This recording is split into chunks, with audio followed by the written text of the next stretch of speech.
Hello and welcome to Roadmap 2015. I'm Benga Ashiru. The race towards August 9 governorship poll in Osun State intensifies. As we close into the D-Day, signals from Osun State shows that tension is indeed high as bookmakers are narrowing it down to majorly a two-horse race, making it a direct contest between the incumbent governor, Rauf Aregbesola of the All Progressive Congress, and Senator Iyola Omishore of the People's Democratic Party. Though analysts are not ruling out the surprise element from Fatai Akinbade of the Labour Party, if he indeed comes up with a people-driven agenda, then the outcome of the elections may not be falling on party lines, but that of the candidate.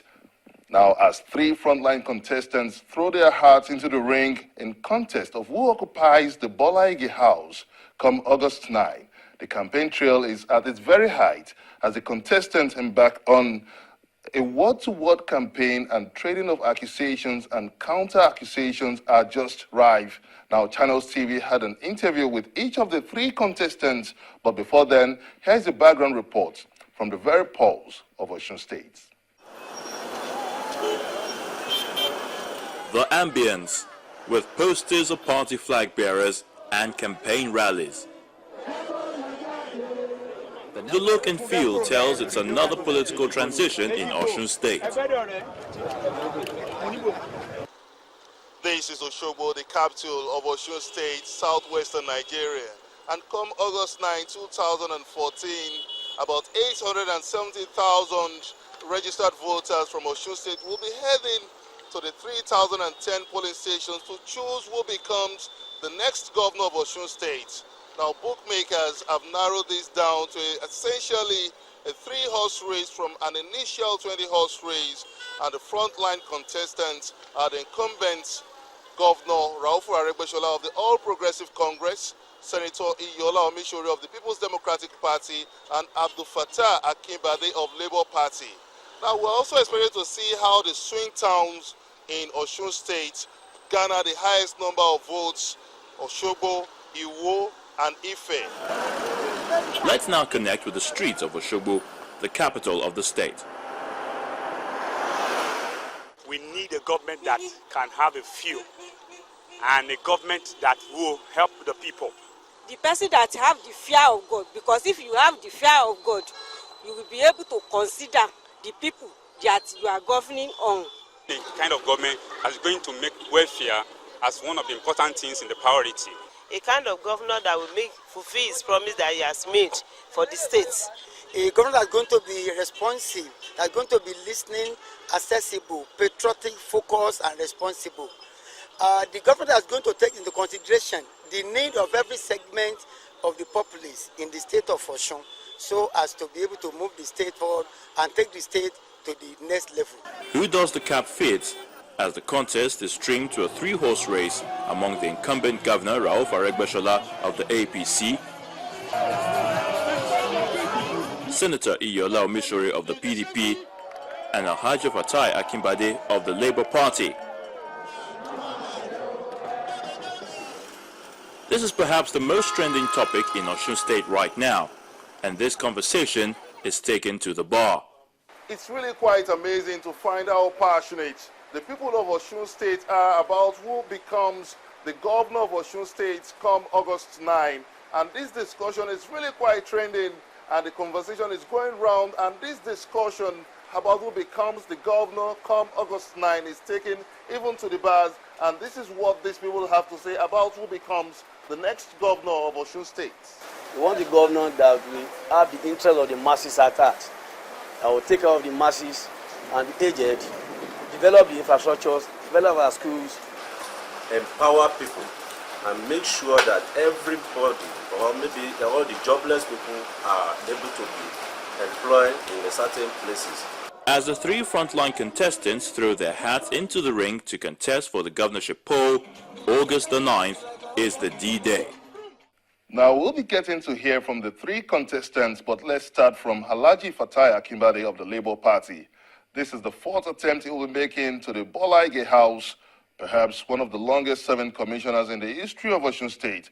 He has served 4 military regimes, while he is recently defected from the People's Democratic Party Some analysts have pointed out a possible horse trading, but it says the Labour Party presents a credible platform for him to achieve his agenda. Now let's hear from him.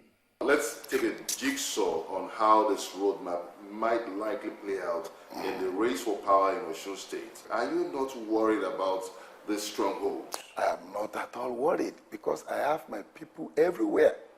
And let me tell you, for any right-thinking man in Osun State, if you place the three of us, whoever, apart from sentiment, nobody is right-thinking man will not see any better candidate than myself. No, I'm saying it. I'm not just blowing my trumpet. But what I'm saying with my previous performance, I was a commissioner I served three governors. They were handing me over to each successive government. Not because of my bribing them or I have Godfather. I don't have any Godfather apart from God. But when Idofia was going, he wrote it. He gave a recommendation that you need to retain your commissioner for works if you want to succeed. And the same thing Obi did when he was leaving, handing me over to. That was why I was the only commissioner retained in different things, and that was why I've been able to serve in 5 different state executive council of Osun State.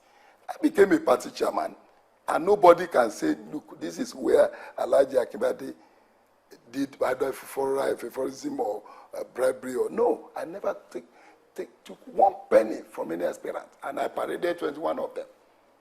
Eventually, we won the governorship.